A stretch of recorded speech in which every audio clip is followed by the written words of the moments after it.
Hey, bon matin tout le monde, bon lundi, bienvenue à cette capsule du Soul Leader Podcast intitulée Mindset Afro-Magnétique. Alors, comment je vais débuter ça ce matin? Et si je te disais que ton prochain niveau n'a rien à voir avec ta stratégie marketing, ni ton offre ou même ton logo? C'est pas ton entreprise peut-être qui stagne ou ton projet, c'est ton identité qui a peut-être pas encore évolué. Je sais, c'est peut-être un électrochoc pour commencer ta semaine, un peu comme ça, mais ben, soyons honnêtes. Combien de fois peut-être t'es-tu déjà dit, ah, il me manque juste la bonne stratégie, peut-être la bonne personne, le bon plan pour être capable vraiment de passer au prochain niveau. Pourtant, ben, tu le sens, c'est pas une question de faire plus, c'est une question de devenir plus. Et c'est exactement pour ça que j'ai créé ces capsules du lundi matin intitulées Mindset Afro-Magnétique. Mindset Afro-Magnétique, c'est pas juste un live que j'ai envie de partager avec toi, c'est vraiment un rendez-vous de transformation pour les afro-entrepreneurs, puis vraiment les leaders de conscience qui veulent bâtir leur succès avec cohérence, avec leur identité, avec leur mission. Parce que vraiment, avant de parler de stratégie, parce que je fais ça aussi dans d'autres types de masterclass, il faut aussi parler de structure intérieure. Puis avant de parler de positionnement, il faut aussi parler de ta puissance à toi, ta force personnelle. Et pour moi, ces capsules font partie intégrante du Soul Leader Podcast. C'est une série que j'ai créée pour explorer vraiment ce lien essentiel entre son identité, la conscience, puis la prospérité qu'on veut créer pour soi, pour sa communauté, pour le monde. Chaque lundi, pendant 10 à 15 minutes, puis c'est mon engagement. J'ai vraiment envie qu'on entre dans le cœur du mindset afro-magnétique. On va parler de ce que pas beaucoup de gens enseignent dans les formations business traditionnelles. On va parler de comment déprogrammer les croyances limitantes qu'on a peut-être héritées d'un mindset colonial que j'appelle. Comment reconnecter avec ton pouvoir créateur que j'appelle ton Ikanga intérieur. Puis j'aurai l'occasion d'explorer davantage ce thème avec vous. Puis comment cultiver la mentalité d'un bâtisseur de prospérité, de richesse, de patrimoine qui va pouvoir se transmettre aux prochaines générations. Pourquoi c'est important? Si tu es un entrepreneur, peut-être un artiste ou un leader de nos grandes communautés afrodescendantes, que sens qu'il y a plus grand que toi et que est-ce que peut-être tes résultats que tu as jusqu'à présent ne reflètent pas exactement ce que tu crois être capable de devenir. Alors vraiment, c'est pour ça que j'ai créé ces capsules. Parce qu'on va parler du vrai travail à faire, celui qui se voit pas nécessairement sur tes posts sur Instagram. On va parler de l'alignement intérieur, de la discipline, de l'esprit, de la foi dans sa mission. C'est ce que j'appelle le travail invisible, celui qui précède toute expansion matérielle de ses projets, que ce soit des projets d'affaires, des projets qu'on veut réaliser dans sa communauté, de ses projets d'action communautaire. Donc, je me prénomme Jean-Philippe. Je suis entrepreneur social, je suis coach, je suis stratège en afro-branding, je suis créateur de l'approche afro-magnétique. Puis depuis plus de 10 ans, j'accompagne des entrepreneurs, des afro-entrepreneurs ici au Canada. Moi, je suis basé à Montréal. J'ai travaillé aussi dans les Caraïbes. J'ai eu l'occasion de me rendre sur le continent africain, en Afrique de l'Ouest. Puis, mon objectif, c'est vraiment d'aider les afro-entrepreneurs à se repositionner, non seulement dans leur marché, mais dans leur identité. Puis, ma conviction, c'est que le futur économique afrodescendant se bâtit d'abord dans nos esprits, avant de se manifester dans nos projets, dans nos entreprises. Puis c'est cette vision que j'ai envie de te partager avec toi chaque lundi matin. Alors, si tu veux commencer ta semaine avec plus de clarté, avec plus de focus et avec de l'énergie pour avancer, mais je t'invite à me rejoindre en direct, donc chaque lundi à 9 h ici sur LinkedIn. Puis ensemble, on va ancrer ton identité, on va élever ton énergie, on va aligner ton esprit avec vraiment l'abondance que tu as envie de manifester. Donc, bienvenue dans ces capsules Mindset Afromagnétique. Le réveil, il commence maintenant. Je me souviens du jour où j'ai décidé de couper mes locks. C'était un soir d'hiver. J'étais dans la salle de bain, seul devant mon miroir. Les ciseaux étaient dans mes mains. Mes mains tremblaient un peu. Je portais mes locks, mes dreadlocks, depuis plus de 10 ans. Et ce soir-là, je m'apprêtais à tout couper. C'était pas une décision esthétique, c'était beaucoup plus profond que ça. C'était un moment de rupture, un moment où je doutais de ma place, de ma valeur, de ma direction. À cette époque-là, j'habitais à environ 1 heure de Montréal, dans une petite ville tranquille, mais peut-être pas vraiment faite pour moi. Il y avait peu de visages comme le mien en tant que personne noire, peu d'histoires qui me ressemblaient quand je regardais les gens autour de moi, mes voisins, les gens que je côtoyais au jour le jour. Puis un jour, quelqu'un m'a lancé cette phrase-là parce que j'essayais de développer ma clientèle, j'essayais de trouver du travail. Puis il me disait, mais si tu veux qu'on te prenne au sérieux ici, il faudrait peut-être couper tes dreadlocks. Ça fait un peu sale. Puis, je pense que ça t'aiderait. Au début, j'ai ri un peu nerveusement quand la personne m'a dit ça, mais cette phrase, elle m'a un peu collé à l'esprit. Et elle s'est installée dans ma tête comme un genre de programme invisible. Et c'est là, cette nuit-là, que j'ai cédé. J'ai pris les ciseaux, puis j'ai commencé à couper mèche après mèche mes locks. Je les voyais tomber dans le lavabo. C'est là qui portait mon histoire, mes racines, ma fierté, des locks que j'avais développés dans cette période de ma vie qui avait été importante, où j'étais très impliqué dans la musique en tant que DJ. Puis, pendant que je les voyais tomber, j'ai senti que je coupais bien plus que juste des cheveux, que je coupais une partie de moi. Puis le lendemain matin, mes enfants m'ont regardé, puis dans leurs yeux, j'ai vu un mélange de surprise, mais aussi de la tristesse. Et ils n'arrivaient plus à me reconnaître. Puis d'une certaine façon, moi non plus, je ne me reconnaissais plus.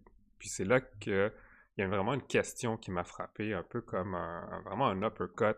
Pourquoi j'ai encore l'impression de tourner en rond malgré tout ce que je fais? Parce qu'à ce moment-là, je faisais tout relativement bien. J'avais investi dans des formations, j'avais refait mon branding sur mon site web, j'avais testé plein de stratégies proposées par un peu les gourous du web là, que je voyais passer déjà à cette époque-là. Puis pourtant, je me sentais encore bloqué, je m'éparpillais, je lançais un projet ici, une idée par là, mais sans réelle clarté, sans direction, sans véritable ancrage. J'étais un peu en train de faire beaucoup, mais moi, personnellement, moi, Jean-Philippe, d'être peu. Donc, tout ce que je voulais, dans le fond, c'était retrouver, moi, ma clarté, pas juste une motivation qui allait durer juste une semaine. Je voulais avoir de la vraie cohérence, quelque chose qui allait servir la communauté, que je voulais servir, qui allait avoir du sens. Mais j'avais cette question-là, comment être aligné quand on passe son temps à se modeler, à s'adapter pour réussir à être accepté. Et ce soir-là, en coupant mes locks, j'ai compris une chose vraiment essentielle. C'était pas juste une coupe de cheveux, c'était une amputation d'une certaine façon symbolique. Et au fond, je savais que tant que je continuais à m'effacer pour plaire aux autres, mon feu à moi, mon feu intérieur, il allait continuer à être étouffé. Puis c'est là que j'ai décidé que plus jamais j'allais me trahir pour correspondre aux standards que d'autres voulaient m'imposer. Et c'est pas une nouvelle stratégie qu'il me fallait à ce moment-là, c'était un nouveau regard, une nouvelle manière d'habiter mon identité à moi, un cadre où les choses qui étaient importantes pour moi, l'africanité, la spiritualité, la tradition, puis la vision, allaient devoir avoir leur place dans ma vie, mais aussi dans ma business et dans la mission que je voulais incarner. Puis, le jour où j'ai coupé mes locks, j'ai aussi choisi de me reconstruire. Pas pour devenir quelqu'un d'autre, mais pour redevenir vraiment pleinement moi. Donc, c'est ce processus-là qui a donné naissance à plusieurs des grands projets que je porte aujourd'hui. Il y a d'abord le projet de la ferme Les Jardins Lacroux, donc un espace qui a été pour moi une occasion de reconnexion entre la terre, la culture et la fierté. Puis il y a l'agence Mauvaise Coaching que j'incarne aujourd'hui. C'est une agence qui aide les afro-entrepreneurs à s'affirmer sans se dénaturer. Donc, cette histoire-là, ça a été l'occasion pour moi de reprendre mes locks, de reprendre ma voix, puis de surtout reprendre ma place. Ce jour-là, j'ai compris que quelque chose de fondamental, la confiance, ça vient pas après les résultats, ça vient avant. Donc, tout ce que tu veux créer commence à l'intérieur de toi. Et parfois, il suffit d'un simple réajustement de ton identité pour ouvrir les portes qui peut-être te semblaient fermées depuis beaucoup trop longtemps. Et si aujourd'hui je te raconte cette histoire-là, c'est parce que beaucoup d'entre nous vivent exactement ce genre de décalage. On veut des stratégies, on veut des tactiques, on veut des résultats, mais ce qu'il faut vraiment, c'est revenir à soi. C'est quand tu commences à te voir comme un leader que les autres te perçoivent comme tel. C'est quand tu arrêtes de courir après les approbations des autres, peut-être les likes sur tes profils, que ton magnétisme s'active. Tu n'as pas à choisir entre ton identité puis ta réussite. Tu peux vraiment incarner les deux. Et tout ça, ça commence comme ça commence maintenant. Puis c'est mon invitation pour toi aujourd'hui. Tu sais, pendant longtemps, je pensais que le succès, c'est vraiment une question de stratégie. Ça veut dire qu'il fallait que tu trouves quelqu'un qui allait te donner un programme, un template pour être capable de réussir, puis que juste en suivant exactement le modèle que quelqu'un d'autre avait fait pour réussir, c'est ça qui allait être ta voie à toi pour le succès. Donc, trouver la bonne offre, trouver le bon plan, trouver le bon mentor. Mais ce que j'ai fini par comprendre, c'est que ta stratégie, elle ne va jamais dépasser ton identité à toi. Parce que tout ce que tu fais dans le monde extérieur, ça veut dire les résultats que tu peux voir concrètement, ils découlent d'abord et avant tout de la personne que toi, tu crois être à l'intérieur. Le monde t'a appris souvent la logique de on fait, on va avoir, puis on va être. On va faire plus d'actions pour avoir plus de résultats, puis enfin être quelqu'un de valable dans le monde. Donc, c'est un peu la logique de ce que j'appelle du monde extérieur, celle du faire toujours plus, celle qui est accompagnée par beaucoup de stress, par de la comparaison, par de la fatigue spirituelle. Mais dans le modèle que j'ai envie de te proposer, que j'appelle le modèle afromagnétique, on renverse ce jeu-là. Parce que je crois que la vraie puissance, c'est d'abord et avant tout être pour ensuite faire et avoir les résultats. Donc, être aligné dans ton identité, faire les actions inspirées qui découlent de qui tu es vraiment, puis avoir les résultats alors en cohérence avec ton énergie, avec ta mission. Donc, le problème, c'est que beaucoup d'entre nous, surtout en tant que personnes noires, en tant qu'afro-descendants, on a grandi dans une logique de survie, pas nécessairement de création. On a appris à faire ce qu'il faut pour s'en sortir, on a appris à faire ce qu'il faut pour plaire à un patron, des fois à nos familles, même si elles sont bien intentionnées, mais que ce n'est pas nécessairement ce qu'on a besoin de faire pour nous-mêmes. Pas nécessairement à créer ce qui nous inspire vraiment. Alors, ce qu'on fait, c'est qu'on cherche à prouver, on cherche à montrer qu'on mérite notre succès, d'être là, notre salaire, peu importe. Mais à force de prouver, on oublie d'incarner. Et c'est là qu'entre en jeu ce que j'appelle le réveil du bâtisseur. Donc, le réveil du bâtisseur, c'est ce moment où toi, tu décides d'arrêter de jouer petit. Tu arrêtes de t'adapter pour être accepté et tu commences plutôt à bâtir depuis ton essence à toi, pas depuis ce qui t'a traumatisé ou tes blessures ou ce que les autres t'ont dit à propos de toi-même. C'est vraiment un retour à la source, c'est pas une quête de validation. C'est une affirmation de ta mission. Alors, pour commencer la semaine, pour ce lundi, j'ai un petit défi pour toi. Donc, j'aimerais que tu prennes un moment, respire, prends une inspiration Puis j'aimerais que, si tu as quelque chose pour noter, que tu écris cette phrase sur un papier, sur ton téléphone ou dans ton carnet. Qui qui je choisis d'être cette semaine? Pas ce que tu veux accomplir, pas ce que tu veux prouver, mais qui tu choisis toi d'incarner aujourd'hui pour cette semaine qui commence. Bon, un exemple que je pourrais te donner, c'est aujourd'hui, cette semaine, je choisis d'être aligné. Je choisis d'être une personne audacieuse puis cohérente avec la mission qui est vraiment importante pour moi. Parce que, comme je le dis, c'est l'être qui tu es qui compte. Donc, ce que je vais t'inviter à faire, c'est que chaque semaine, je veux que tu lises cette phrase chaque matin. Puis observe comment ton énergie à toi, les décisions qui vont en découler, puis même les opportunités vont pouvoir changer.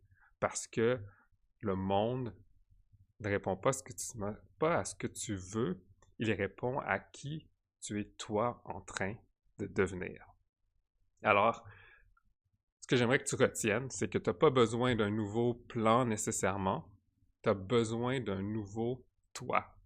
Donc, le succès, ce n'est pas un secret caché dans une stratégie, c'est un état intérieur que tu as à réveiller. C'est exactement ce qu'on va explorer ensemble chaque lundi ici dans ces capsules Mindset Afro-Magnétique. Donc, si cette capsule t'a parlé, je t'invite à me suivre, à t'abonner, à la partager peut-être avec une personne dans ton réseau, un autre bâtisseur qui a besoin d'entendre ça. Rejoins-moi chaque lundi à 9h, heure de Montréal, pour ton rituel de mindset puis d'énergie consciente. Puis si tu sens que c'est ton moment à toi d'élévation, je t'invite à réserver une session stratégique personnalisée de 45 minutes avec moi. C'est gratuit, c'est une rencontre privée où on clarifie ensemble ton identité de leader, on identifie ce qui bloque en ce moment ton expansion, puis on crée une feuille de route concrète pour aligner ton message, ton énergie, puis tes offres si tu es un entrepreneur. Donc, tu vas pouvoir repartir avec vraiment une clarté nouvelle, parce que c'est vraiment ça mon objectif ultime avec ce temps qu'on va passer ensemble, c'est ce qui transforme les projets en mouvement, parce que ton identité s'aligne, ton impact devient inévitable. Donc voilà. Un grand merci d'avoir été là. À lundi prochain pour une nouvelle capsule de Mindset Afro-Magnétique. Le réveil du bâtisseur, mais ça commence maintenant. Je me prénomme Jean-Philippe de l'agence Mauvaise Coaching. Santé, bonheur et succès à tous mes afro-entrepreneurs et à très bientôt.